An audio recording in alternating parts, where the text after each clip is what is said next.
2026년 1월 5일, 새해가 시작된 지 이제 며칠밖에 지나지 않았다. 한반도는 겨울의 끝자락에 서 있다. 산 위에는 아직도 희디인 눈이 소복이 내려앉아 있고, 도시의 거리는 새해를 맞은 사람들의 설렘과 기대감으로 가득하다. 새 정부도 출범했고, 새로운 정책들이 발표되고 있다. 국민들은 2026년이 자신들에게 어떤 변화를 가져올지 기대하고 있다. 하지만 국제 무대에서는 뭔가 심상치 않은 기운이 흐르고 있다. 중국의 정치 정세가 불안정해 보이고, 미국과 중국 사이의 갈등이 고조되고 있으며, 동아시아 전역의 불확실성이 드리워져 있다.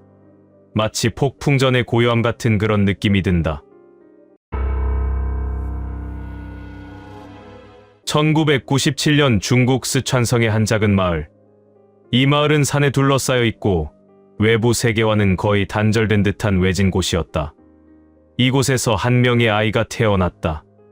그 아이의 이름은 리우밍천 레오밍천이었다. 그의 탄생 자체만으로는 특별한 것이 없었다. 평범한 시골 농가의 아이였다. 그의 부모도 평범한 농민이었고 그의 어린 시절도 다른 아이들과 크게 다르지 않았다. 하지만 7살이 되던 어느 여름날, 그의 인생이 완전히 바뀌는 사건이 일어났다. 그날은 햇빛이 유독 뜨거웠던 날이었다. 마을 아이들은 모두 나무 그늘 아래에서 놀고 있었는데 리우밍천은 갑자기 몸이 아프다고 울기 시작했다. 처음에는 단순한 감기라고 생각했다. 마을의 의사도 그렇게 진단했다. 하지만 그의 열은 내려가지 않았다. 오히려 점점 올라갔다. 39도, 39.5도, 그리고 결국 39.7도. 그 온도는 의료진들도 본 적 없는 위험한 수치였다. 마을의 의사는 할 수 없었다. 부모들은 아이를 더 큰 도시의 병원으로 옮겨야겠다고 생각했다. 하지만 산길이 험했고 마을에서 병원까지는 매우 먼 거리였다. 그때쯤이면 너무 늦을 수도 있었다. 부모들의 절박함도 컸지만 아이의 몸 상태가 더욱 심각해져 갔다. 사흘 동안 리우밍천은 의식불명 상태에 빠져 있었다. 의식이 없으면서도 그의 입에서는 계속 중얼거림이 흘러나왔다. 마치 누군가 그에게 뭔가를 말해주고 있는 것처럼. 부모들은 매우 두려워했다. 아이가 죽을 것 같았다. 하지만 기적 같은 일이 일어났다. 사흘 밤이 지나고 4번째 아침, 리우밍천의 눈이 떠졌다. 열도 떨어지기 시작했다. 의식도 돌아왔다. 부모들은 크게 안도했다. 하지만 그들은 뭔가 이상함을 느꼈다. 아이가 깨어난 후 말하는 것들이 평상시와 달랐기 때문이다. 회복기에 들어간 리우밍천이 처음 한 말은 부모들을 깜짝 놀라게 했다. 그는 마치 누군가가 그에게 알려준 것처럼 자신이 보지도 못한 먼 나라의 사건들을 구체적으로 묘사하기 시작했다. 아버지, 저 먼 나라에서 2개의 탑이 무너진대요. 많은 사람들이 죽어요. 이것은 나중에 뉴욕의 9.11 사건으로 해석되었다. 당시는 2004년이었고 리우밍천은 7살이었다. 어머니, 파도가 온 나라를 집어삼켜요. 검은 물이 도시를 덮어요. 이것은 2004년 인도양 대지진과 쓰나미로 나타났다. 산 속의 나라에서 약이 터져 나와요. 많은 사람들이 쓰러져요. 이것은 2008년 중국 스촨성 대지진을 암시하는 말이었다. 처음에는 부모들도, 마을 사람들도, 나중에는 의료진들도 이것들을 신기한 일로 여겼다. 망상이라고 생각하기도 했다. 어린 아이의 환각이나 혼잣말이라고 치부했다. 하지만 시간이 지나갈수록 그 아이가 말한 것들이 하나둘 현실화되기 시작했을 때 사람들의 시각은 완전히 바뀌었다. 리우밍천은 단순히 뉴스에서 본 사건들을 따라하는 것이 아니었다. 그는 사건이 일어나기 전에 말했던 것이다. 마치 시간을 거꾸로 볼 수 있는 능력을 가진 것처럼. 그의 말들은 정확했고 구체적이었으며 무엇보다 신비로웠다. 시간이 흘러 리우밍천은 학교에 들어갔다. 그의 지능은 매우 뛰어났다.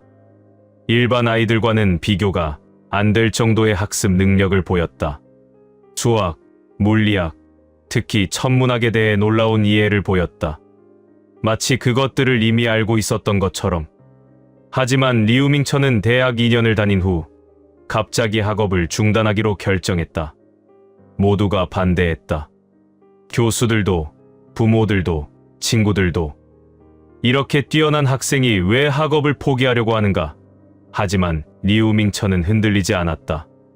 그는 자신이 해야 할 일이 따로 있다고 믿었다. 그는 베이징을 떠났다. 그리고 티베트로 향했다. 누군가가 그를 부르는 것 같았다. 그 목소리는 매우 강렬했고 거부할 수 없었다. 그는 티베트의 높은 산 위의 사원으로 들어갔다. 그리고 3년 동안 명상에 잠겼다. 2021년 이후 리우밍천은 자신만의 예언 방식을 체계화하기 시작했다. 그것은 단순한 영적 직관이 아니라 과학적 분석과 영적 통찰의 결합체였다. 그의 말에 따르면 우주의 모든 사건은 수학적 패턴을 따른다고 한다. 지진, 폭발, 정치적 격변, 경제적 변화. 모든 것이 어떤 규칙성을 가지고 있다는 뜻이다. 그리고 그 규칙성을 이해하면 미래를 예측할 수 있다는 것이다. 물론 이것은 완전히 과학적이지는 않다. 일반적인 물리학자들이라면 이것을 비과학적이라고 비판할 것이다. 하지만 리우밍천의 예언들이 계속 현실화되자 일부 과학자들도 그의 이론에 주목하기 시작했다. 2023년 봄, 리우밍천이 한국에 방문했다. 그가 직접 한국에 가고 싶었다고 했다. 왜인지 그곳으로 가야 한다는 강한 느낌이 들었다고 말했다. 그는 서울에 도착하자마자 경복궁으로 향했다. 경복궁의 관리자들도 처음에는 수상했다. 하지만 리우밍천의 진지한 태도와 그의 설명을 듣고 그를 특별히 허락해주기로 했다. 경복궁 근정전 계단 아래, 그곳에는 오행석 우싱시이라는 돌이 있다. 조선시대 풍수지리에 따르면 이 돌은 금, 목, 수, 화, 토의 5가지 기운을 조화롭게 한다고 알려진 신성한 장소다. 리우밍천은 한국의 고궁은 과거와 미래가 교차하는 포털이라고 말했다. 그리고 이곳이 그 포털의 중심이라고 믿었다. 그는 그 돌 앞에서 특별한 수행을 했다고 전해진다. 얼마나 오래 그곳에 있었는지, 정확히 무엇을 했는지는 알려지지 않았다. 하지만 그 경험 이후 그는 한국의 미래에 대해 더욱 구체적인 예언을 하기 시작했다. 그는 경복궁에서 나온 직후 한 인터뷰에서 이렇게 말했다. 한반도의 에너지는 매우 특별합니다. 그것은 마치 동서양이 만나는 점처럼, 과거와 현재와 미래가 모두 겹쳐있는 점처럼 여기서 앞으로 매우 중요한 일들이 일어날 것입니다. 이제 리우밍천의 주요 예언들과 그들의 실현 과정을 살펴보자. 이것들을 이해할 때 우리는 2026년 예언을 더욱 진지하게 받아들일 수 있다. 2022년 초, 리우밍천은 유튜브에 올린 영상에서 매우 추상적인 표현을 사용했다. 서쪽의 거인과 작은 형제 사이에 큰 불화가 일어날 것입니다. 하늘이 내게 보여주신 것은 검은 연기와 땅의 울음입니다. 이것을 당시에 들으면 매우 불분명하다. 하지만 2개월 뒤 러시아가 우크라이나를 침략했을 때 사람들은 이 예언의 의미를 깨달았다. 서쪽의 거인은 러시아를, 작은 형제는 우크라이나를 의미했던 것이다. 2023년 1월, 리우밍천은 이렇게 말했다. 땅의 균열이 터키에서 일어나 많은 이들이 슬퍼할 것입니다. 그 시기는 봄이 오기 전입니다. 수십만 명이 영원한 잠에 빠질 것입니다. 이것도 매우 구체적이었다. 정확히 2023년 2월 6일, 규모 7.8의 대지진이 터키와 시리아 국경 지역을 뒤흔들었다. 공식 집계에만 5만 명 이상이 사망했고 실제로는 더 많은 인명이 손실되었다. 리우밍천의 예언은 시기와 장소, 규모까지 모두 정확했다. 2023년 7월, 리우밍천은 다음과 같이 말했다. 일본 땅의 바다가 들끓고 핵의 독이 다시 퍼질 것입니다. 이것은 자연이 아니라 인간의 선택으로 인한 것입니다. 이것은 후쿠시마 원전 오염수 방류 계획으로 나타났다. 일본 정부가 공식적으로 오염수 방류를 결정한 것은 2023년 8월이었다. 리우밍천은 그것이 일어나기 전에 그리고 인간의 선택이라는 정확한 해석까지 제시했다. 리우밍천은 2024년 12월 중국 양쯔강 유역의 대홍수가 일어날 것을 예측했다. 물이 인간의 탐욕을 태우려고 합니다. 강의 분노는 대가입니다. 실제로 2024년 말 중국 양쯔강 유역에서 기록적인 홍수가 발생했다. 그의 표현은 단순한 자연재해의 예측을 넘어 영적 메시지까지 담고 있었다. 2025년 초 리우밍천은 한국에 대해 이렇게 말했다. 5개의 불꽃이 하나로 합쳐질 때 땅의 정화가 시작되리라. 2025년 3월 한국에서 대규모 산불이 동시다발적으로 발생했다. 경북, 강원, 충북, 전남, 제주. 정확히 5개의 지역이었다. 리우밍천의 상징적 표현이 현실이 된 것이다. 이제 우리는 2026년의 가장 충격적인 예언으로 들어간다. 리우밍천이 한 표현은 매우 신비롭고 동시에 매우 구체적이다. 곧 아시아 두 나라의 지도자들이 하늘을 나는 거대한 운석을 타고 자유의 땅으로 향해 사냥당할 것이다. 이 예언을 처음 들으면 많은 사람들이 혼란스러워할 것이다. 운석을 탄다는 것이 정확히 무엇을 의미하는가? 이것은 물리적 현상인가? 아니면 영적 상징인가? 리우밍천의 설명을 들으면 이것은 현대의 국제 정치를 상징한다. 최근 미국은 베네수엘라의 대통령 니콜라스 마두로를 체포해갔다. 국제사법재판소와 미국의 압박을 통해 한 나라의 지도자를 강제로 국외로 이송한 것이다. 리우밍천이 말하는 운석은 바로 이런 현상을 상징한다. 그것은 갑자기 하늘에서 떨어지는 거대한 힘처럼 국제 강대국들의 개입이 한 나라의 지도자를 강제로 제거한다는 뜻이다. 마치 사냥꾼이 사냥감을 추격하고 포획하듯이 강대국들이 자신들이 마음에 들지 않는 지도자들을 제거한다는 의미다. 아시아 두 나라는 누구를 의미하는가? 리우밍천은 명시적으로 말하지 않았지만 문맥을 보면 한국과 중국을 의미하는 것으로 보인다. 왜냐하면 그의 이후 예언들에서 한국이 중국의 위치를 대체하게 된다고 했기 때문이다. 즉, 2026년 상반기에 중국의 지도자가 국제적 위기에 빠질 가능성이 있다는 뜻이다. 국제사법재판소에 회부되거나 국제사회의 압박으로 인해 강제로 국외로 이송될 수도 있다. 또는 국내 정치 혼란 속에서 권력을 잃고 국외로 도피해야 하는 상황이 발생할 수도 있다. 운석이라는 표현이 왜 중요한가? 그것은 단순한 도망을 의미하지 않기 때문이다. 운석은 하늘에서 떨어지는 것이다. 누구도 막을 수 없는 힘이다. 예측 불가능하고 갑작스럽다. 마치 신의 벌처럼 보인다. 하지만 리우밍천의 관점에서 보면 운석은 국제 강대국들의 개입을 의미한다. 리우밍천의 표현 중 또 다른 중요한 부분이 있다. 자유의 땅으로 향해 라는 표현이다. 이것은 지도자들이 도피처를 찾고 있다는 뜻이다. 자신들의 국가에서 벗어나 자유로운 곳으로 가고자 한다는 의미다. 이것은 무엇을 의미하는가?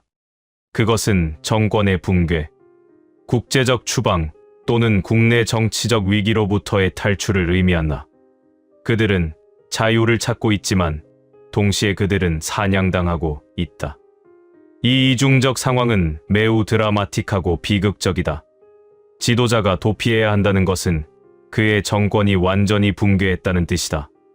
국민의 지지도 잃고 국제사회의 신뢰도 잃은 상황에서 결국 도망칠 수밖에 없다는 의미다.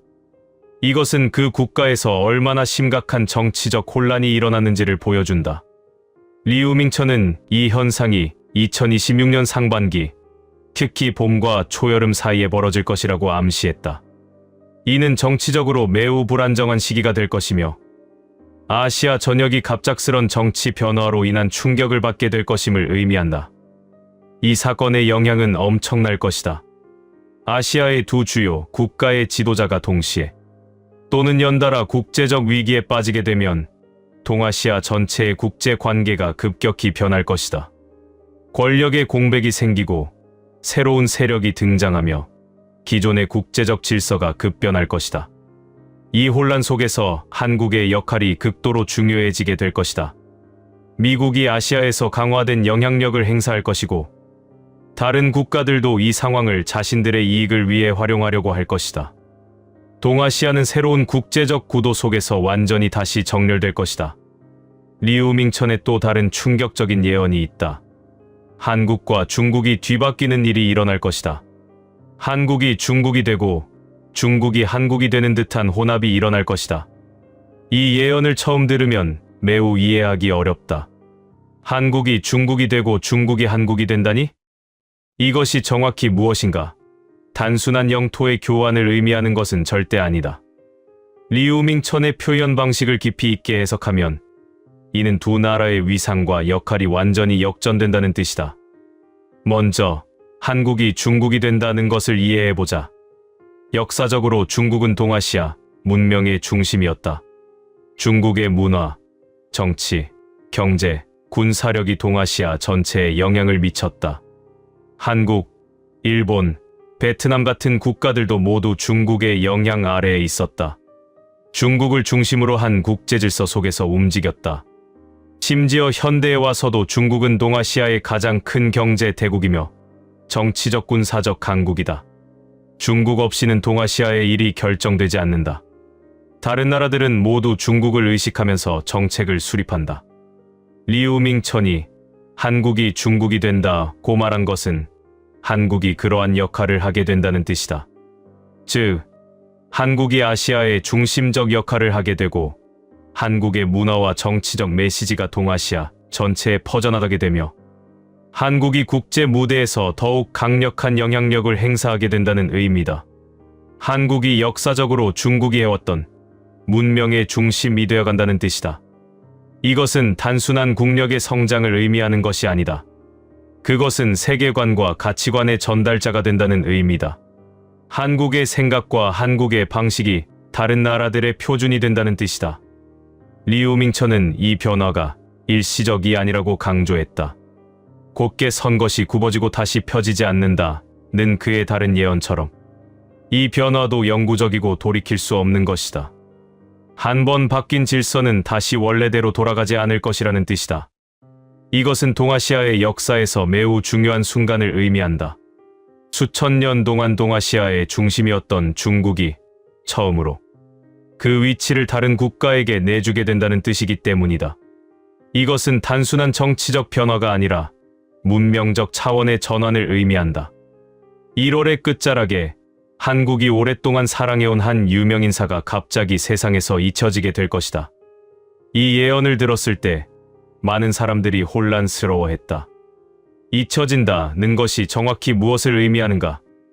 그 인물이 죽는다는 뜻인가? 아니면 다른 의미인가? 리우밍천은 명확하게 이것이 죽음을 의미하지 않는다고 했다. 오히려 그것은 훨씬 더 복잡하고 신비로운 현상이다. 그는 이렇게 설명했다. 그 인물은 죽음을 의미하지 않습니다. 오히려 그는 영적으로 무상태로 빠집니다. 마치 그가 존재하지 않았던 것처럼 한국 사회는 그를 잊어버리게 될 것입니다. 이 표현이 무엇을 의미하는가? 이것은 그 인물이 완전히 공개 무대에서 사라진다는 뜻이다. 물리적으로는 여전히 살아있을 수도 있지만 사회적으로는 마치 죽은 것처럼 취급받는다는 의미다. 마치 그 사람이 처음부터 존재하지 않았던 것처럼 사람들의 기억과 관심에서 완전히 지워진다는 뜻이다. 리우밍천은 이 사건이 단순한 개인의 불행이 아니라 한국 사회 전체의 전환점이 될 것이라고 암시했다. 왜냐하면 그 뒤를 이을 12만의 청년들이 등장한다고 했기 때문이다. 즉, 한 시대의 상징적 인물이 사라지면서 새로운 시대가 도래한다는 뜻이다. 옛것이 물러나고 새것이 나타나는 변화의 신호가 이 사건이 될 것이라는 의미다. 한국의 과거가 마지막으로 할 작별 인사가 이 사건일 수도 있다.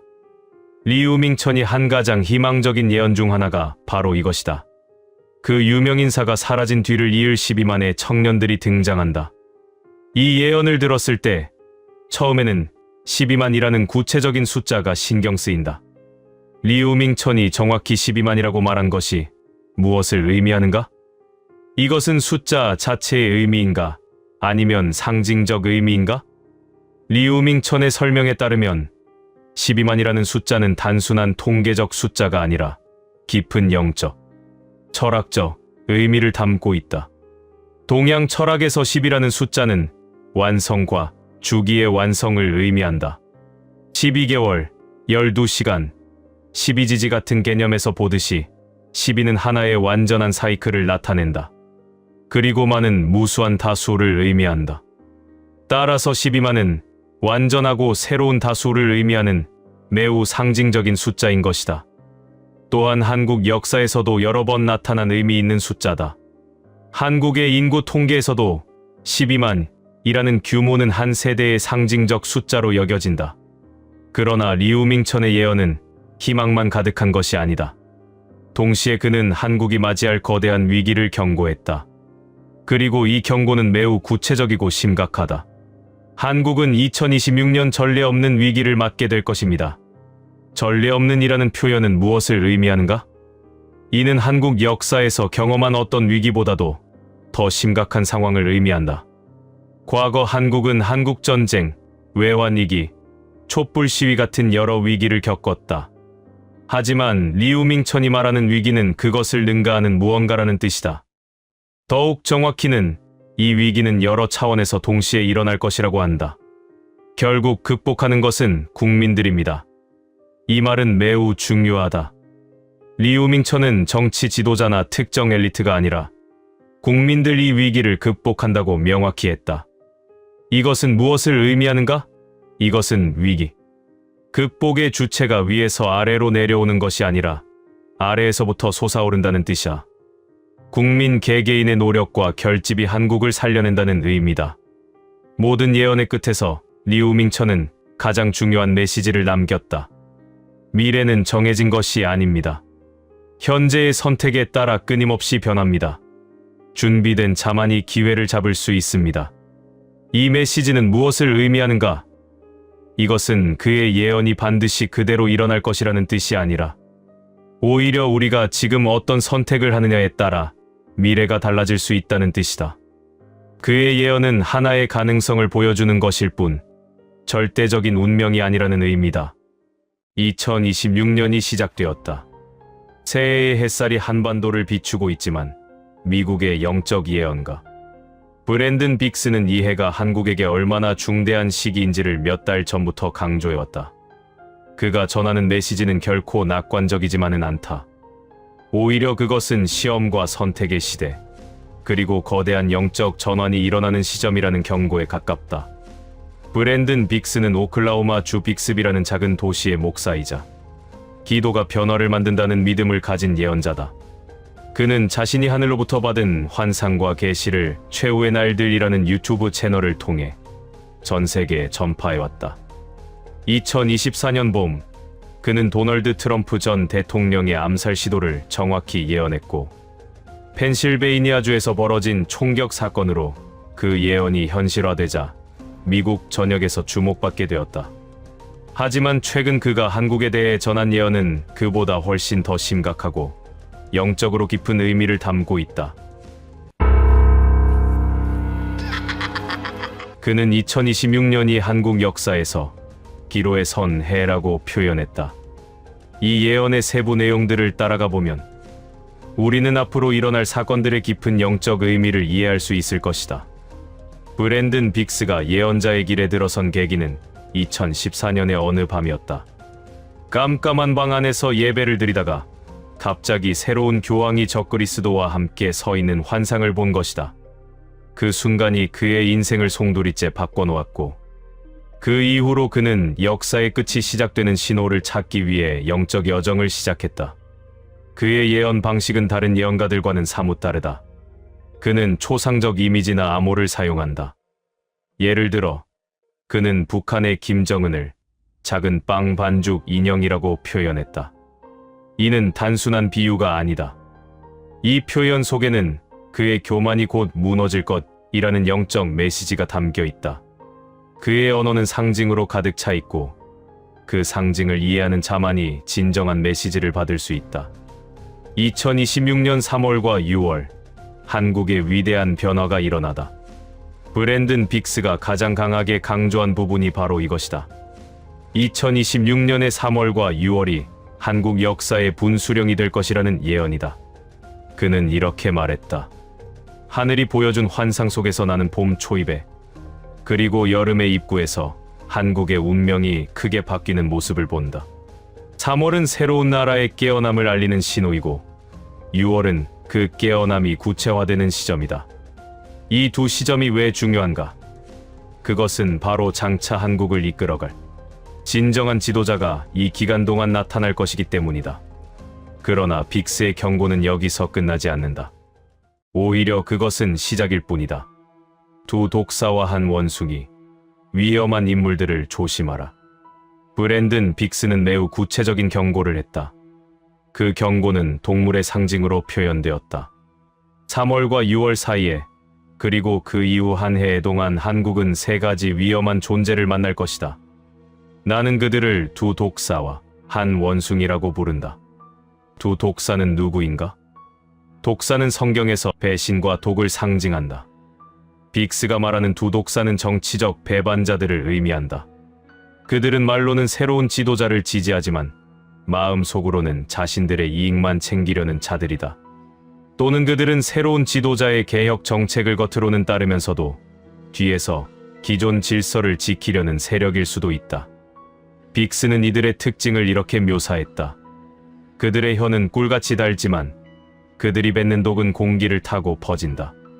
그들은 높은 자리에 있던 자들이고 이전 체제에서 이미 많은 것을 얻었던 자들이다. 그들은 변화를 두려워한다. 왜냐하면 변화 속에서는 자신들의 기득권이 무너질 수 있기 때문이다. 이 두 독사가 한국 사회에 퍼뜨릴 독은 무엇인가?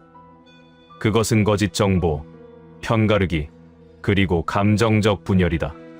그들은 새로운 지도자의 정책을 흠집내고 국민들을 집단 대 집단으로 나누어 대립시킬 것이다. 이들이 활동하는 시기는 특히 4월과 5월에 집중될 것이라고 빅스는 예언했다. 한 원숭이는 누구인가? 원숭이는 성경에서 속임수와 장난스러움을 상징한다. 그것은 진정성 없는 모방과 자신의 진정한 가치를 잃어버린 자를 의미한다. 빅스가 말하는 한 원숭이는 한국 사회 내 어떤 세력을 의미하는데, 그들은 서양의 것을 무조건 따라하고 자신들의 전통과 정체성을 경시하는 자들이다.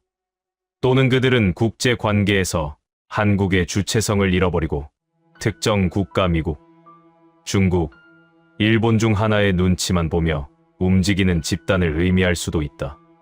빅스는 이 원숭이의 위험성을 이렇게 설명했다. 원숭이는 자신의 것을 잃어버렸다. 그래서 계속 남의 것을 흉내낸다. 한국이 만약 이 원숭이의 속임수에 빠진다면 한국은 자신의 정체성을 잃을 것이다. 그리고 정체성을 잃은 나라는 결국 무너진다. 이 세 존재, 두 독사와 한 원숭이를 조심하라는 것이 브랜든 빅스의 첫 번째 경고다. 그들은 3월에 나타나는 새로운 지도자를 방해할 것이고 6월까지 집중적으로 활동할 것이라고 예언했다. 하지만 빅스의 예언에는 희망도 있다. 그것이 바로 숨은 진주의 발굴이다. 브랜든 빅스는 이렇게 전했다. 내 영상에서 어떤 영적 존재가 한국에 대해 말했다. 그것은 깊은 바다 밑에 숨겨진 진주에 관한 것이었다. 누군가는 이 진주가 광대함을 의미한다고 생각하고 누군가는 이를 발견되지 않은 잠재력으로 해석한다. 하지만 내가 본 환상은 더 구체적이었다. 그 진주는 사람이다. 아니, 정확히는 과거의 신동이라고 불리던 한 사람이다. 그 사람은 어린 나이에 천재성을 인정받았고 사람들의 기대를 받았지만 어느 순간부터 세상의 무대에서 사라졌다. 혹은 자신 스스로를 감춘 것일 수도 있다. 그동안 그 사람은 깊은 생각과 성찰 속에서 자신을 단련했다. 2026년 3월 또는 그 직후 이 숨겨진 진주가 다시 빛을 발할 것이다. 그리고 그것이 사람들을 깜짝 놀라게 할 것이다. 왜냐하면 그 사람은 이미 한국 사회에 알려진 인물일 가능성이 높기 때문이다. 사람들은 그 사람이었구나 라고 깨닫게 될 것이다. 이는 어떤 의미를 갖는가? 빅스의 표현을 해석하면 한국 사회가 새로운 지도자로 맞이할 인물은 갑자기 나타난 신인이 아니라 이미 우리가 알고 있던 누군가라는 뜻이다. 다만 그는 주목받지 않는 위치에 있었거나 자신의 진정한 가치를 드러내지 않고 있었다는 것이다. 또한 그 인물은 과거에 신동이라고 불렸다. 이는 무엇을 의미하는가? 어릴 때부터 뛰어난 재능을 보였던 사람, 또는 사회에 큰 영향을 미칠 수 있는 능력을 타고났던 사람을 의미한다. 그렇다면 그 인물은 나이도 상당할 것이고 인생 경험도 풍부할 것이며 깊은 사상적 토대를 가진 사람일 가능성이 높다. 이 진주가 발견되고 드러나는 과정에서 한국은 큰 혼란을 겪을 것이다. 하지만 그 혼란은 새로움을 낳는 산고이다. 옛것이 무너지고 새것이 탄생하는 과정에서 항상 혼란은 따라다닌다. 두려워하지 말라. 이 혼란의 끝에는 한국이 진정으로 원하던 지도자가 있을 것이다. 미국에서 날라오는 뻐꾸기, 새로운 지도자를 좌절시키다. 브랜든 빅스의 예언에서 또 하나 주목할 부분이 있다. 그것은 미국에서 날라오는 뻐꾸기에 관한 내용이다. 뻐꾸기는 성경 전통에서 무엇을 상징하는가? 그것은 둥지를 빼앗는 새로서 자신의 것이 아닌 곳을 차지하려는 기만과 침략을 의미한다. 빅스는 이렇게 설명했다. 나는 본다. 큰 새 한 마리가 서쪽 하늘에서 한국으로 날아온다. 그 새는 뻐꾸기다. 뻐꾸기는 남의 둥지에 자신의 알을 낳고 원래 주인의 알을 밀어낸다. 이것이 한국에서 어떻게 나타날 것인가? 새로운 한국의 지도자가 나타나서 개혁을 시작하려 할 때 미국의 국제 정치 세력이 개입할 것이다. 그들은 겉으로는 한국의 우방이라고 말하지만 실제로는 한국의 자주성과 주체성을 침해하려는 세력이다. 그들은 한국의 새로운 지도자가 추진하려는 정책 중 자신들의 이익에 맞지 않는 것들을 방해할 것이다. 이것이 일어나는 시기는 6월 이후가 될 것이다. 한국의 지도자는 자신의 개혁 정책을 추진하려 하지만 국제적 압력과 내부의 방해 세력으로 인해 큰 좌절을 경험하게 될 것이다. 그 지도자가 얼마나 강한 의지를 가졌는지, 그리고 한국 국민이 얼마나 그를 지지하는지에 따라 한국의 미래가 결정될 것이다. 이 뻐꾸기는 정확히 어떤 세력인가? 빅스는 구체적인 이름을 언급하지 않았지만 문맥상 미국의 국무부, 국방부 혹은 국제금융자본을 의미하는 것으로 해석된다. 그들은 한국이 특정 국가 중국, 러시아 등과 너무 가까워지는 것을 원하지 않으며 미국 중심의 국제 질서를 유지하려는 세력들이다. 그러나 빅스는 동시에 희망의 메시지도 전했다. 뻐꾸기에 방해가 있을지라도 한국이 자신의 길을 잃지 않는다면 그 방해는 오히려 한국을 더욱 강하게 만들 것이다. 새해의 어느 날 한국의 가장 밝은 땅에서 이상 현상이 목격되다. 이제 가장 신비로운 부분에 들어간다. 브랜든 빅스가 전한 가장 불가해한 예언이다. 새해가 되고 어느 날 한국의 가장 밝은 땅에 이상 현상이 목격될 것이다. 한국의 가장 밝은 땅은 무엇인가? 빅스는 이를 물리적인 장소가 아니라 영적, 상징적 의미로 설명했다. 그것은 한국의 가장 발전된 도시, 가장 많은 사람이 모이는 장소, 가장 밝은 조명이 밤하늘을 밝히는 곳을 의미한다. 이는 서울을 가리킬 가능성이 높다. 특히 강남이나 여의도, 강북의 중심과 같은 한국의 심장부를 의미할 수도 있다. 그곳에서 이상한 현상이 일어날 것이다. 곧게 서 있는 것들이 전부 굽어질 것이다. 이 표현은 매우 놀랍고 섬뜩하다. 무엇이 굽어진다는 것인가? 빅스의 설명에 따르면 이는 물리적 현상일 수도 있고 영적 상징적 의미일 수도 있다. 물리적으로 해석하면 그것은 거대한 지진이나 강력한 자연재해를 의미할 수 있다. 빅스는 규모 있는 지진이 일어날 수 있다는 힌트를 주었다. 하지만 그는 동시에 꼭 자연재해만을 의미하지는 않는다고 덧붙였다. 영적으로 해석하면 어떻게 될까? 곧게 서 있는 것은 기존의 질서, 기존의 권력 구조, 기존의 가치관을 의미할 수 있다.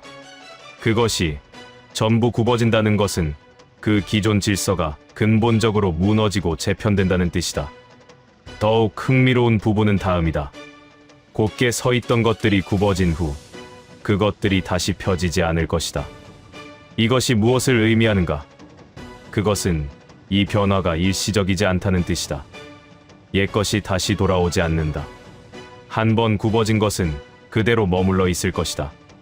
이는 한국 사회의 어떤 측면이 영구적으로 변할 것임을 의미한다. 빅스는 가장 중요한 메시지를 마지막에 남겼다. 이 의미는 영적으로 깨달은 자만이 이해할 수 있을 것이다. 이 표현이 매우 흥미롭다. 왜 빅스는 이렇게 말했을까? 그것은 이 현상이 단순한 물리적 재해나 정치적 사건이 아니라는 뜻이다.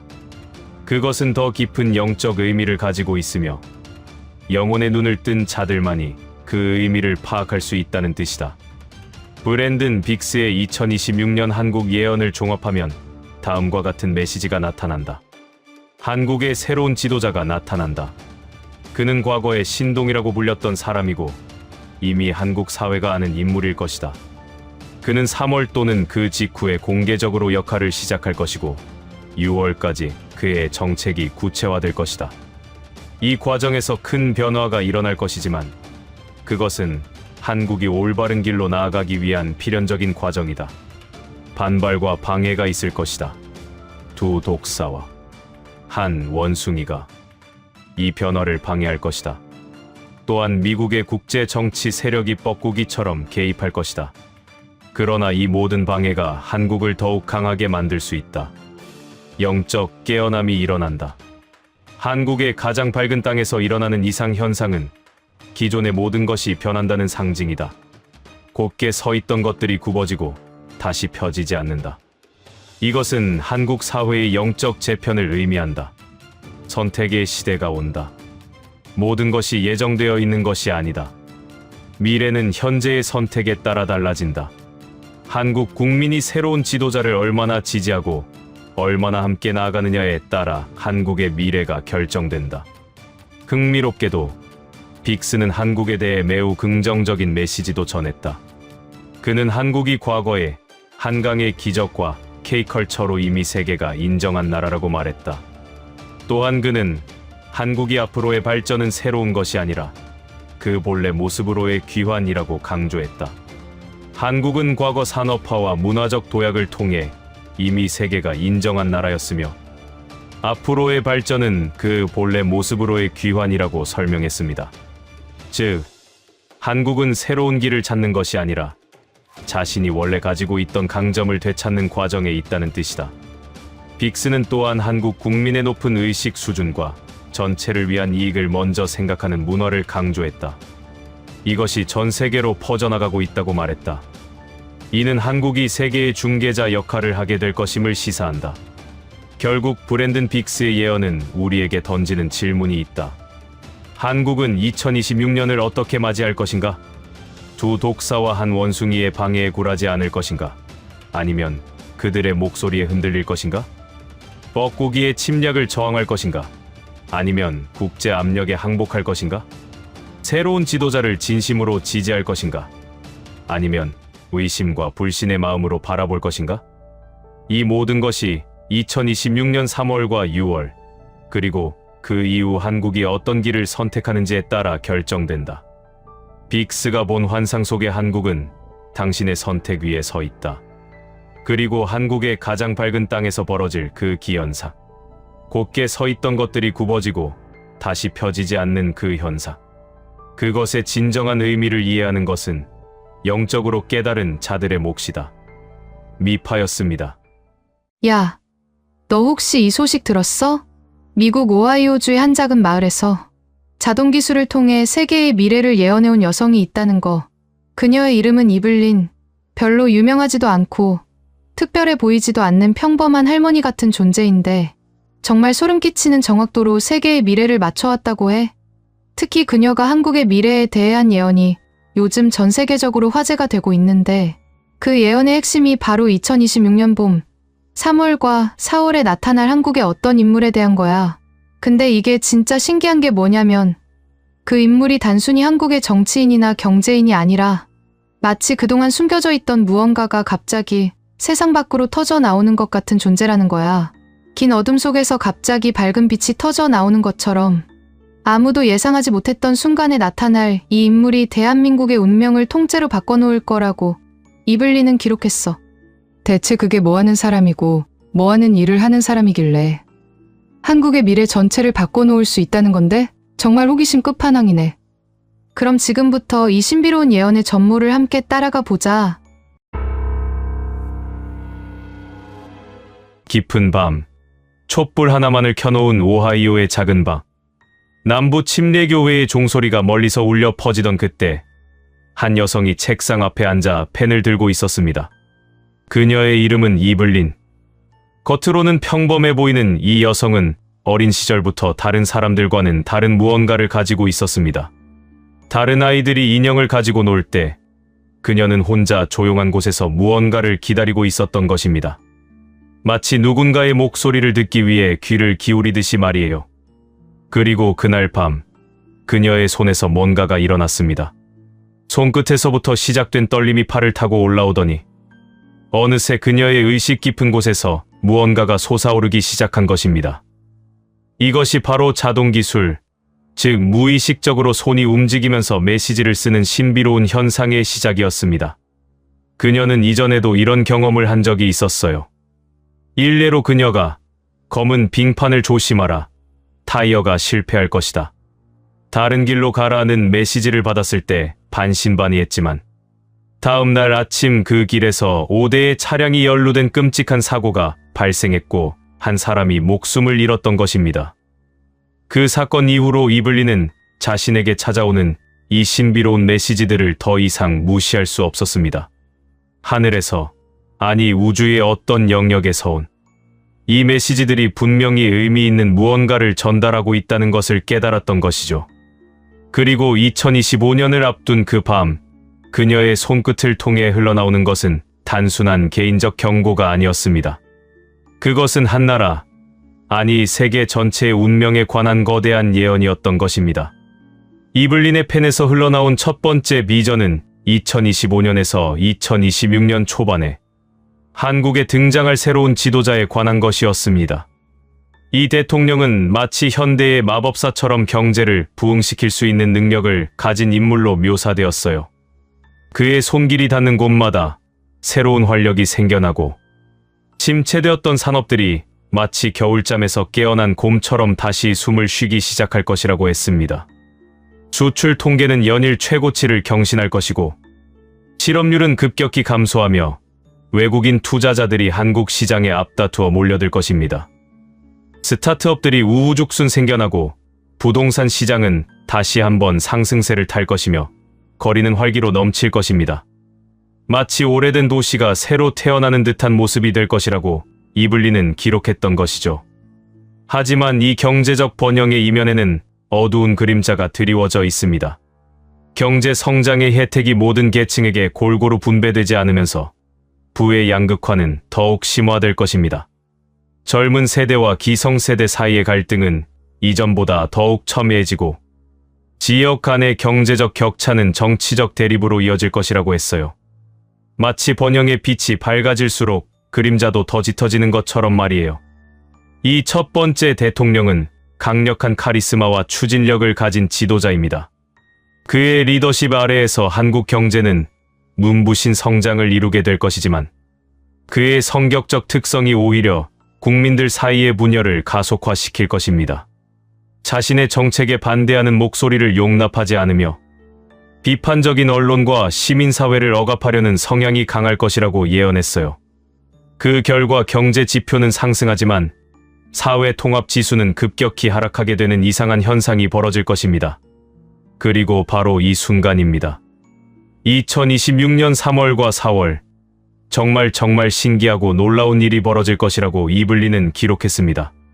첫 번째 대통령의 임기가 계속되던 중 아무도 예상하지 못한 인물이 갑자기 한국 사회 전체에 거대한 충격을 안겨줄 것이라는 것입니다. 이 인물은 평소에는 전혀 눈에 띄지 않던 사람입니다. 아마도 정치 무대의 뒤안길에서 또는 완전히 다른 영역에서 자신의 삶을 살아오던 인물일 것이라고 이블린은 표현했어요. 마치 오랫동안 어둠 속에 갇혀있던 귀중한 보석이 누군가의 손에 의해 갑자기 햇빛 아래로 끌어올려지는 것처럼 말이에요. 그런데 여기서 가장 중요한 부분이 있습니다. 이블린이 받은 메시지에 따르면 이 인물의 등장은 절대로 우연이 아니라는 것입니다. 오히려 이것은 하늘의 때, 역사의 큰 흐름이 결정한 운명적인 순간이라고 했어요. 마치 길을 잃은 민족이 다시 방향을 찾기 위해 필요한 그런 인물이 바로 이때 나타날 것이라는 뜻입니다. 이 인물이 세상에 나타났을 때 그가 가져올 충격은 정말 대단할 것입니다. 보수 진영에서는 그를 위협으로 느낄 것이고 진보 진영에서도 자신들의 기대와 다를 수 있습니다. 보이지 않는 거대한 권력층들도 이 인물의 등장을 두려워할 것이라고 예언했어요. 왜냐하면 그가 가지고 있는 진실의 힘이 그동안 많은 사람들이 외면해왔던 현실을 적나라하게 드러내기 때문입니다. 2026년 봄, 이 인물이 공개적으로 무대에 나서기 시작하면서 한국 사회 곳곳에서 그동안 철저히 숨겨져 있던 많은 것들이 터져 나오기 시작할 것입니다. 마치 오래된 댐이 한두 곳에서 금이 가더니 결국 터지면서 엄청난 물이 쏟아져 나오는 것처럼 말이에요. 부패와 비리의 적나라한 현실들이 드러날 것입니다. 권력층에 의한 비공식적 거래들, 대기업과 정부 관료들 사이의 검은 커넥션, 그동안 은폐되어 온 진실들이 하나둘 세상 밖으로 나오게 될 것이라고 이블린은 기록했습니다. 이 과정은 분명히 충격적이고 고통스러울 것입니다. 많은 사람들이 자신들이 믿던 인물들이 실제로는 어떤 사람들인지를 깨닫게 될 테니까요. 하지만 이 인물이 드러내는 진실들은 단순한 스캔들이나 정치적 공격이 아닙니다. 이것은 한국이 다음 단계로 나아가기 위해서는 반드시 거쳐야 하는 정화의 과정입니다. 마치 몸의 독을 빼내기 위해 피를 빼야 하는 것처럼 사회의 병을 치유하기 위해서는 그 병의 원인을 확실히 드러내야 한다는 뜻입니다. 이 과정에서 정말 놀라운 일이 벌어질 것입니다. 그동안 정치에 냉소적이던 많은 사람들, 특히 청년 세대가 갑자기 깨어나기 시작할 것이라는 것입니다. 마치 오랜 잠에서 깨어나는 것처럼 자신의 목소리를 내기 시작할 것입니다. 거리에는 의식 있는 시민들의 외침이 울려 퍼질 것입니다. 하지만 이번 시위나 저항은 과거의 그것과는 다를 것입니다. 이것은 분노와 증오에 기반한 것이 아니라 진실과 정의를 추구하는 순수한 열정에 기반할 것이라고 이블린은 강조했어요. 사람들은 더 이상 좌우의 이념으로 나뉘지 않고 진실 앞에서 하나가 될 것입니다. 청년들은 광화문 광장에 모여 촛불을 들 것입니다. 하지만 이번의 촛불은 과거의 그것과는 다른 의미를 가질 것입니다. 이것은 단순한 저항의 촛불이 아니라 새로운 미래를 향해 나아가겠다는 희망의 촛불이 될 것이라고 했습니다. 노인과 청년이 함께 서고 지방에서 올라온 시민들과 서울의 주민들이 함께 손을 맞잡을 것입니다.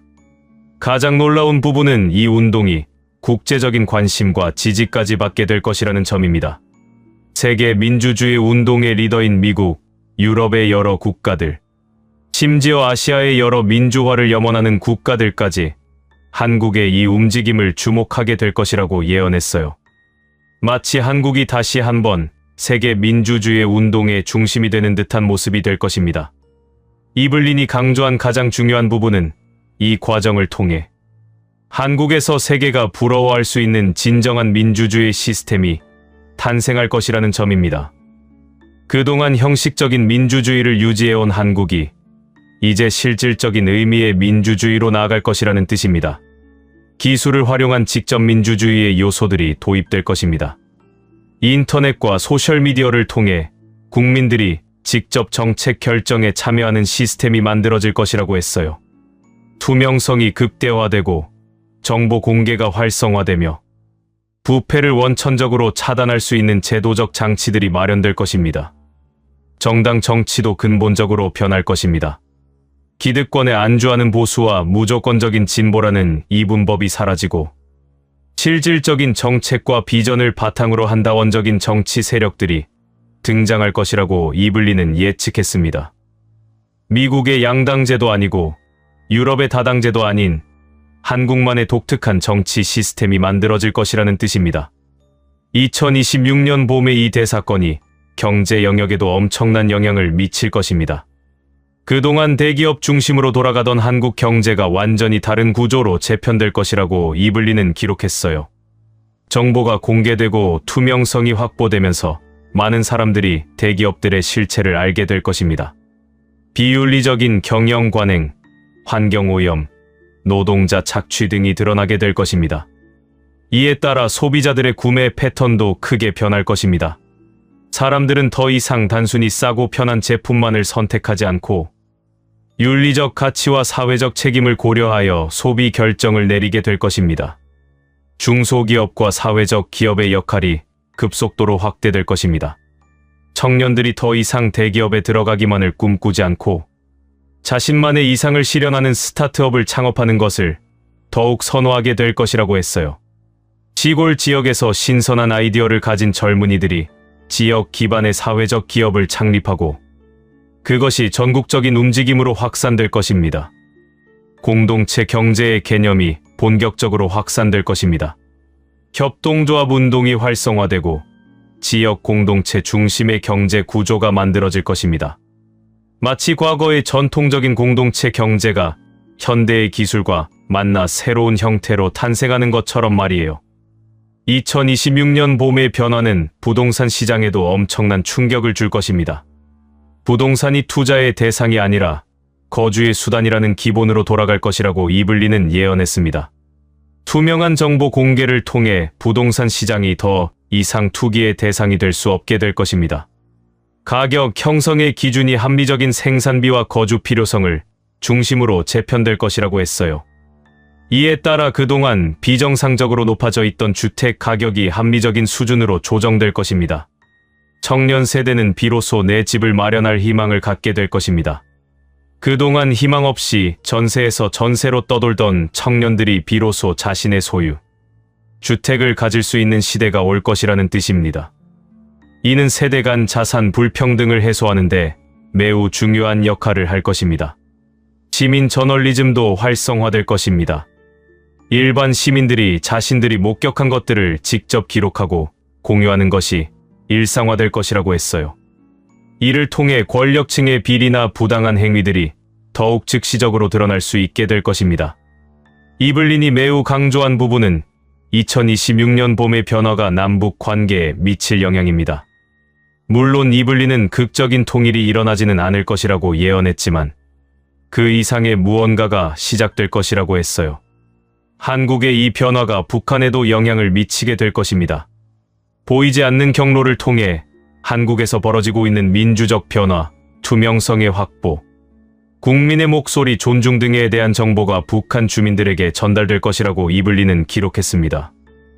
이블린이 마지막으로 강조한 부분은 2026년 봄에 등장할 이 신비로운 인물과 그가 촉발하는 변화가 결국 세계사의 한 페이지로 기록될 것이라는 점입니다. 한국은 기존의 권력 구조를 평화적으로 개혁하고 진정한 의미의 민주주의를 실현하는 국가로 기록될 것입니다.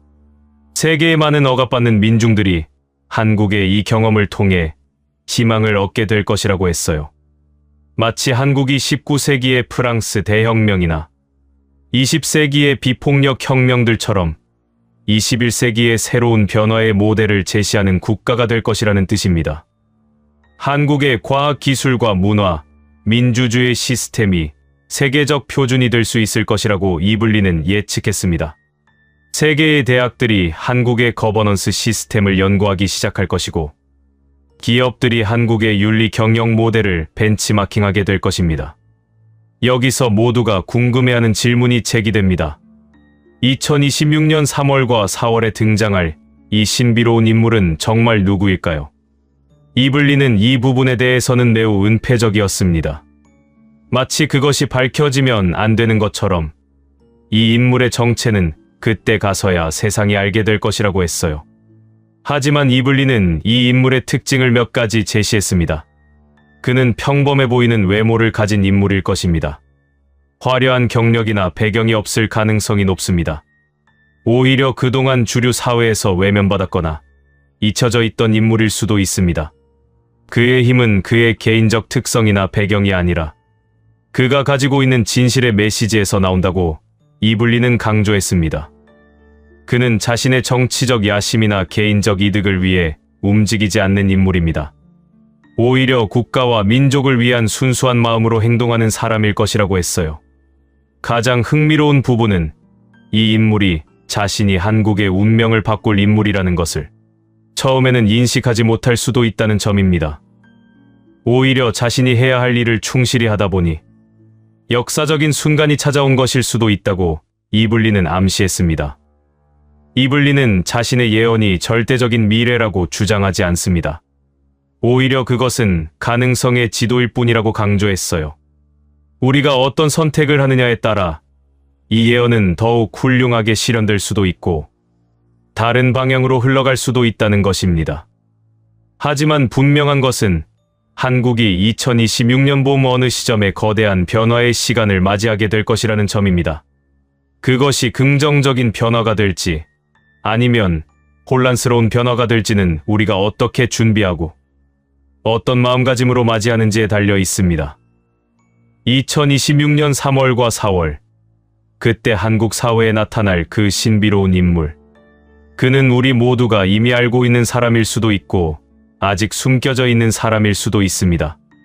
하지만 분명한 것은 그가 나타나는 순간 한국의 역사는 새로운 장으로 접어들게 될 것이라는 점입니다. 여러분은 이 예언에 대해 어떻게 생각하십니까? 과연 2026년 봄, 정말로 그런 놀라운 일이 벌어질까요? 아니면 이것은 단순한 상상일까요? 시간이 지나면서 진실이 드러날 것입니다. 이제 당신은 이블린의 예언이 말하는 미스터리한 인물의 정체에 대해 생각해 보셨을 것입니다. 2026년이 다가올수록 이 예언의 의미는 더욱 선명해질 것입니다. 우리는 함께 그 시간을 기다려야 합니다. 그리고 그 시간이 도래했을 때 진정으로 우리 민족이 원하는 길로 나아갈 수 있도록 준비해야 합니다. 미파였습니다. 야, 너 혹시 들었어? 중국의 그 젊은 예언가 리우밍천이 2026년에 대해 매우 구체적이고 섬뜩한 예언을 했다는 거. 그리고 그 예언의 핵심이 바로 우리 한국에 일어날 놀라운 기적과 동시에 중국과 일본에 덮칠 거대한 재앙에 대한 거라고 해. 정말 소름 끼치는 내용이야. 먼저 리우밍천이라는 존재를 제대로 이해해야 한다. 이 남자는 보통의 예언가가 아니다. 1997년 중국 스촨성의 작은 산골 마을에서 태어난 이 소녀는 7살이 되는 해 뭔가 기이한 일을 겪었다. 39.7도의 엄청난 고열로 사흘 동안 의식불명 상태에 빠졌다가 깨어난 것인데, 깨어난 후 그는 자신이 직접 보지도 못한 역사적 사건들을 아주 구체적으로 묘사하기 시작했다. 처음에 사람들은 이 아이가 고열로 인한 환각을 보는 거라고 생각했다. 망상이라고 치부했다. 그런데 시간이 지나갈수록 그 아이가 말한 것들이 하나둘 현실화되기 시작했던 것이다. 신기하지 않은가? 17세가 되었을 때 그는 베이징 대학교 물리학과에 입학했다. 엄청난 천재 학생으로 주목받았다. 하지만 그가 대학 2년 때 갑자기 학업을 중단하고 티베트로 떠났다. 그리고 3년 동안 고독한 명상 속에서 자신만의 세계와 마주했던 것이다. 2021년 그가 다시 세상으로 나타났을 때 그는 완전히 변해 있었다. 모든 것이 연결되어 있으며 과거와 미래는 현재 속에 공존한다는 깨달음을 얻었다고 말했다. 마치 우주의 모든 시간이 한 점에 모여 있는 것처럼 그는 그 점에서 과거도 보고 미래도 본다는 뜻 같은데 정말 신기하지 않은가? 그 이후로 그는 자신만의 독특한 예언 방식을 개발했다. 이제 리우밍천이 정확히 맞춘 예언들을 살펴봐야 한다. 왜냐하면 그의 2026년 예언이 얼마나 신뢰할 수 있는지 이해하려면 그가 과거에 얼마나 정확했는지 먼저 알아야 하기 때문이다. 2022년 초 그는 서쪽의 거인과 작은 형제 사이에 큰 불화가 일어날 것이라고 예언했다. 추상적으로 들릴 수 있지만 이것은 러시아 우크라이나 전쟁을 정확히 맞춘 것이다. 그의 표현 방식이 은유적이고 상징적이지만 시간이 지나 보니 모두 현실이 된 것이다. 2023년 1월 그는 땅의 균열이 터키에서 일어나 많은 이들이 슬퍼할 것이라고 예언했다. 그리고 정확히 2023년 2월 6일 규모 7.8의 대지진이 터키와 시리아 국경 지역을 뒤흔들었다.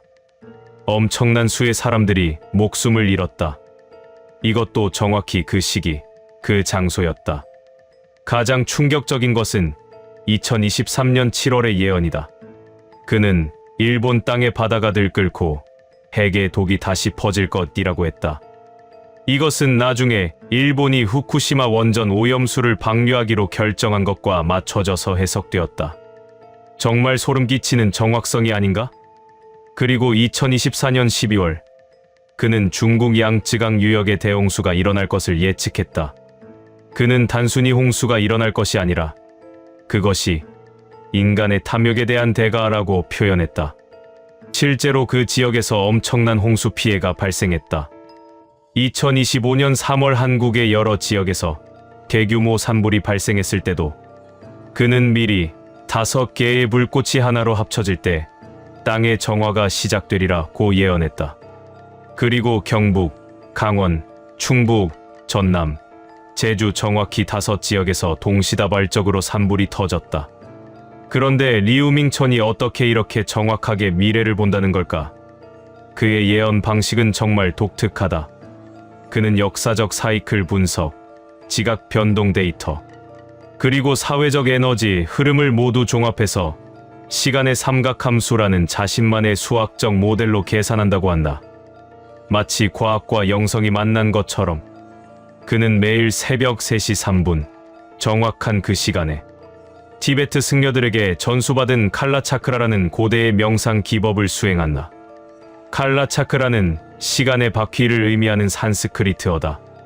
이 명상을 통해 그는 시간의 실타래를 해석한다고 말한다. 과학자들이 그의 두뇌 MRI를 촬영했을 때 전두엽과 측두엽의 연결 밀도가 일반인의 3배 이상이었다고 한다. 이것은 초감각적 지각과 관련된 뇌 영역이다. 2023년에 그가 서울 경복궁에 나타났을 때도 정말 신기했다. 그는 경복궁을 과거와 미래가 교차하는 포털이라고 불렀다. 특히 경복궁 근정전 계단 아래에 있는 오행석이라는 돌 앞에서 특별한 수행을 했다고 한다. 그 돌은 조선시대 풍수에서 금, 목, 수, 화, 토의 5가지 기운을 조화롭게 한다고 알려진 신성한 장소다.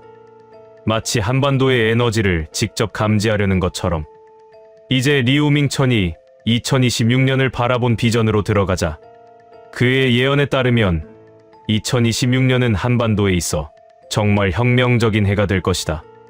특히 3월과 4월이 매우 중요한 시점이라고 했다. 그가 받은 가장 중요한 메시지 중 하나가 이것이다. 분리된 뿌리가 다시 하나로 모일 때 동방의 빛이 세계를 비추리라. 한반도의 새 시대는 겨울의 마지막에 첫 씨앗을 틔우고 이듬해 꽃을 피워 열매를 맺으리니 이 열매로 인해 동아시아의 질서가 새롭게 쓰여질 것이다. 이 말이 무슨 뜻일까? 겨울의 마지막에 첫 씨앗을 틔운다는 것은 2025년 12월에 남북 간 첫 공식 화해 협약을 의미한다. 그리고 이듬해 꽃을 피운다는 것은 2026년 봄, 정확히 3월과 4월에 본격적인 변화가 일어난다는 뜻이다. 리우밍천의 예언에 따르면 2026년 3월과 4월은 한반도의 역사에 있어 정말 중요한 시점이 될 것이다. 이 시기에 무슨 일이 일어날까? 먼저 이 시기에 한국의 정치 무대에 숨겨진 진주라고 표현되는 인물이 나타날 것이다. 리우밍천이 한 예언을 다시 들어보면 이렇다. 숨겨진 진주가 다시 빛을 발할 때 혼란스러운 파도가 일어나고 거짓의 가면이 벗겨지리라. 진실의 불길이 모든 어둠을 태우고 백성의 마음이 하나로 모여 새로운 길을 열리니 이것이 뜻하는 바가 정확히 뭘까? 그것은 그동안 세상의 주류에서 밀려나 있던 어떤 인물이 이 시점에 갑자기 대중 앞에 나타난다는 뜻이다. 마치 깊은 바다 밑에 감춰져 있던 진주가 갑자기 햇빛 속으로 떠올라오는 것처럼 이 인물의 등장이 한국 사회에 얼마나 큰 파동을 일으킬지 상상이 된다. 2026년 3월의 첫 번째 주 어느 날 한국 사회는 완전히 예상 밖의 뉴스에 흔들릴 것이다. 보수 진영에서는 이를 위협으로 느낄 것이고 진보 진영에서도 자신들의 기대와는 다를 것이다. 그도 그럴 것이 이 인물이 가지고 나올 진실이 얼마나 거대한지 아무도 예상하지 못했을 테니까. 그 인물이 공개적으로 나타나기 시작하면서 한국 사회 곳곳에 감춰져 있던 부패와 비리들이 터져 나오기 시작할 것이다. 권력층의 비공식적 거래들, 대기업과 정부 관료들 사이의 검은 커넥션, 이산가족 문제에 관한 거짓된 정보들, 역사 교육에서 왜곡되었던 부분들, 모든 것이 드러나게 될 것이다. 정말 광풍이 불어닥칠 것이라고 예언했다. 4월이 되면 이 인물의 영향력은 더욱 강해질 것이다. 초기에는 혼란과 논란이 있을 것이다. 하지만 시간이 지나면서 국민들은 이 인물의 메시지가 진실에 기반하고 있다는 것을 깨닫게 될 것이다. 그리고 깨어난 민중의 목소리가 점점 커질 것이고 거리로 나가게 될 것이다. 하지만 이것은 분노와 증오의 시위가 아니라 진실을 추구하는 순수한 움직임이 될 것이다. 리우밍천이 2026년 4월 말에서 5월 초에 일어날 일에 대해서도 구체적으로 예언했다. 그 시기에 한국의 정치 체제 자체가 근본적으로 변할 것이라고 했다. 남과 북이 나뉜 강의 다리가 놓이고 겨울의 끝자락에 천문이 열리리라는 표현이 있자는가. 이것은 2025년 12월부터 남북 간의 대화 채널이 열린다는 뜻이다. 하지만 3번의 계절이 바뀌는 동안이라는 표현은 봄, 여름, 가을 3계절을 의미한다. 즉, 2026년 봄부터 가을까지 3단계의 변화가 일어난다는 뜻이다. 2026년 3월과 4월, 적들은 친구가 된다는 표현처럼 그동안 대립해왔던 세력들 사이에서 대화가 시작되고 공통점을 찾기 시작한다. 2026년 5월과 6 경제, 사회, 문화적 교류가 활발해진다. 남북 간의 접촉과 협력이 구체화된다. 2026년 7월부터 9월, 점진적 통합을 위한 구체적인 로드맵이 마련된다. 국제사회도 한반도의 변화를 지지하기 시작한다. 가장 흥미로운 부분은 이를 이끄는 자는 외롭지만 강한 그림자를 지닌 자라는 표현이다. 리우밍천은 이 인물이 현재 알려져 있지 않으나 그의 지혜와 통찰력은 과거와 미래를 연결하는 다리가 될 것이라고 했다. 마치 영웅이나 카리스마 있는 정치인이 아니라 조용히 일하면서도 거대한 영향력을 미치는 그런 인물이라는 뜻인 것 같다. 이제 흥미로운 부분으로 들어가자. 리우밍천은 2026년이 중국에게도 엄청난 의미를 가지는 해라고 했다. 하지만 그것은 한반도의 기적과는 정반대의 의미다. 그는 이렇게 예언했다. 강대한 용이 영토를 넓히나 백성의 마음은 얻지 못하리라. 눈에 보이는 성공은 내면의 실패를 가리지 못하니 굳건해 보이는 제국의 균열이 생기리라. 이 말이 정확히 뭘 의미하는지 들어보자. 중국은 2026년까지 외교적, 경제적 영향력을 계속 확대할 것이다. 새로운 영토도 확보할 것이고 국제 무대에서의 영향력도 커질 것이다. 하지만 동시에 중국 내부에서는 심각한 문제들이 터져 나오기 시작할 것이라는 뜻이다. 경제적으로는 중국이 외형적 성장을 이루지만 내부적으로는 심각한 불평등이 심화될 것이다. 지역 간 격차, 도시와 시골 간의 발전 불균형, 청년 실업 문제 등이 모두 터져 나올 것이라고 한다. 무엇보다 중국 정부가 외부 확장에만 집중하면서 국민들의 목소리를 무시하면 할수록 내부의 불만은 점점 커질 것이다. 리우밍천이 강조한 부분이 있다. 외부 확장이 오히려 내부 문제를 악화시킨다고 했다. 중국이 남중국해에서 자신의 영토를 계속 확장하고 인도와의 국경 분쟁도 벌이면서 국제사회와의 긴장도 높아질 것이다. 하지만 그렇게 하면 할수록 국내 경제는 악화되고 국민들의 불만은 쌓이고 결국엔 정치적 불안정으로 이어질 것이라는 뜻이다.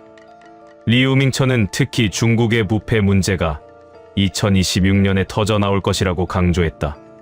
지역 관료들의 비리, 국영기업 경영진들의 개인 이익 추구, 부동산 거품의 붕괴에 따른 연쇄 부도 등이 모두 드러날 것이다. 이런 상황이 중국 정부의 정당성을 심각하게 훼손할 것이고 새로운 리더십이 등장할 가능성도 높아진다고 했다. 하지만 동아시아에서 가장 충격적인 일은 일본에서 벌어질 것이다.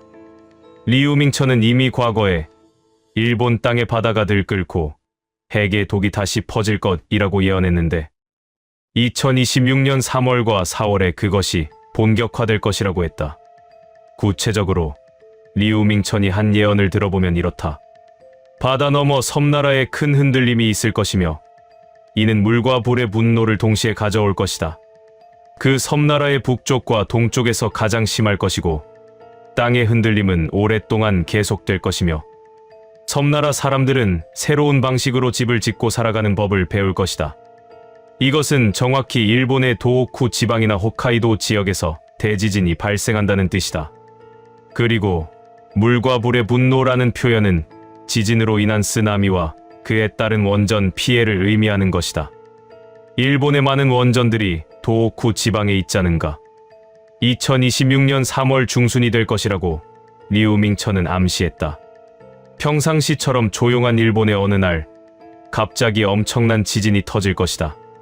규모 8 이상의 대지진이 될 것이라고 예언했다. 이런 큰 지진이 오면 엄청난 쓰나미가 따라올 것이고 도호쿠 지방 해안의 원전들에 심각한 영향을 미칠 것이다. 가장 무서운 부분은 이것이 후쿠시마 때처럼 한 번의 사건이 아니라 여러 번의 지진과 여진이 계속된다는 것이다. 땅의 흔들림은 오랫동안 계속될 것이라는 표현이 그것이다. 4월 내내 크고 작은 여진이 계속되면서 일본 전체의 신경이 곤두설 것이라고 예언했다. 리우밍천이 강조한 부분이 하나 더 있다. 이 지진이 단순한 자연재해가 아니라 일본의 경제에 치명적인 영향을 미친다는 것이다. 도호쿠 지방은 일본의 주요 산업기지다. 자동차 부품 생산, 반도체 제조, 석유 정유 등 많은 중요한 산업시설들이 있는 지역이다. 만약 이 지역이 큰 지진으로 피해를 입으면 일본 전체의 산업 생산은 크게 둔화될 것이고 이것은 세계 경제 전체에 영향을 미칠 것이다.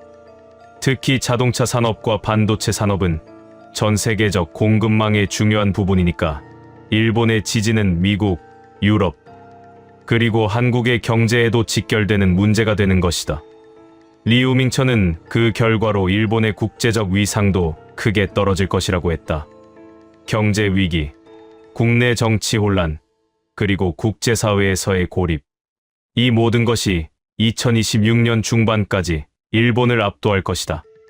일본도 여느 선진국처럼 재건을 위해 엄청난 자금이 필요할 텐데 국제사회가 먼저 한반도의 통일을 지원하고 한국의 경제 발전을 돕는 데 관심을 기울일 것이라고 예언했다.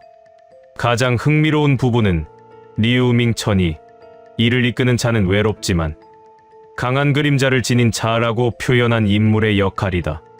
그는 남북 협상에서 중추적 역할을 하고 미국과 중국 사이에서 균형을 잡으며 국제사회의 지지를 이끌어낼 것이다. 하지만 과정이 결코 쉽지만은 않을 것이고 많은 반발과 저항에 직면할 것이라고 했다. 리우밍천의 예언에서 가장 신기한 부분이 이것이다.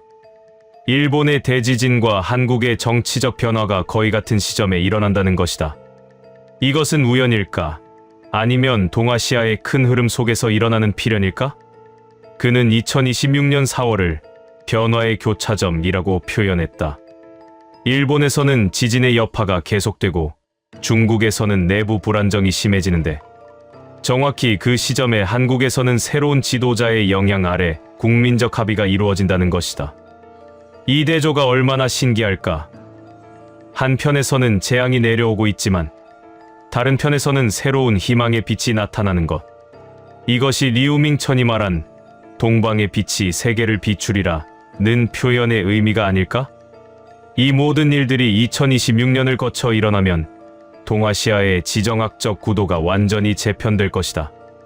먼저 한반도가 중심이 되는 새로운 시대가 온다. 한반도는 더 이상 미국과 중국 사이의 완충지대가 아니라 동아시아의 새로운 균형자로 부상하게 되는 것이다. 통일 한국은 미국과도 협력하고 중국과도 대화하면서 자신만의 독자적인 외교 정책을 펼쳐나간다. 세계 평화와 협력의 새로운 모델을 제시하는 국가가 되는 것이다. 일본은 지진 재건에 집중하느라 국제 무대에서의 역할이 축소될 것이다. 당분간 일본은 자신의 국내 문제를 해결하는 데 모든 힘을 쏟아야 하고 국제사회에서의 영향력도 상당히 떨어질 것이다. 중국은 외형적으로는 여전히 강하겠지만 내부 불안정으로 인해 대외 팽창 정책에 제동이 걸릴 것이다. 새로운 리더십이 등장하면서 이전의 공격적 외교를 조정하고 국내 개혁에 집중하게 될 것이라고 리우밍천은 예언했다. 그 사이에 한반도는 미국과 중국에 신뢰할 수 있는 중개자로서의 역할을 수행하면서 동아시아의 평화와 안정을 주도하게 된다. 이것이 리우밍천이 말한 동방의 빛이 세계를 비추리라 는 표현의 진정한 의미가 아닐까? 마지막으로 리우밍천이 모든 예언을 마무리하면서 강조한 부분이 있다. 그가 한 말이 정말 깊이 있다. 미래는 고정된 것이 아니라 현재의 선택에 따라 끊임없이 변화하는 흐름이다. 준비된 자만이 기회를 잡을 수 있다. 이 말이 뭔 뜻일까? 즉, 그의 예언이 절대적인 미래를 나타내는 게 아니라 현재의 선택에 따라 얼마든지 다른 결과가 나올 수 있다는 뜻이다. 한반도가 2026년에 정말로 통일의 길로 나아갈지, 아니면 다시 분열과 갈등의 길로 돌아갈지는 우리 모두의 선택과 노력에 달려 있다는 것이다. 그리고 일본의 지진이 정말로 2026년 4월에 일어날지, 아니면 예방 가능할지도 우리가 얼마나 준비하느냐에 달려 있다는 뜻일 수도 있다. 중국의 내부 균열이 정말로 터져 나올지, 아니면 자체 개혁을 통해 완화될지도 역시 중국 정부와 국민들의 선택에 달려 있는 것이다. 결국 리우밍천의 예언은 우리에게 앞으로 어떻게 할 것인가? 라는 질문을 던지고 있는 것이다. 우리가 더 나은 미래를 원한다면 지금부터 준비해야 한다는 뜻이다. 2026년 봄, 한반도에 정말로 기적이 일어날지, 동아시아에 정말로 재앙이 내릴지는 우리가 지금부터 무엇을 준비하고 어떤 길을 선택하는지에 달려 있다. 여러분은 2026년을 어떻게 맞이할 준비가 되어 있을까? 미파였습니다.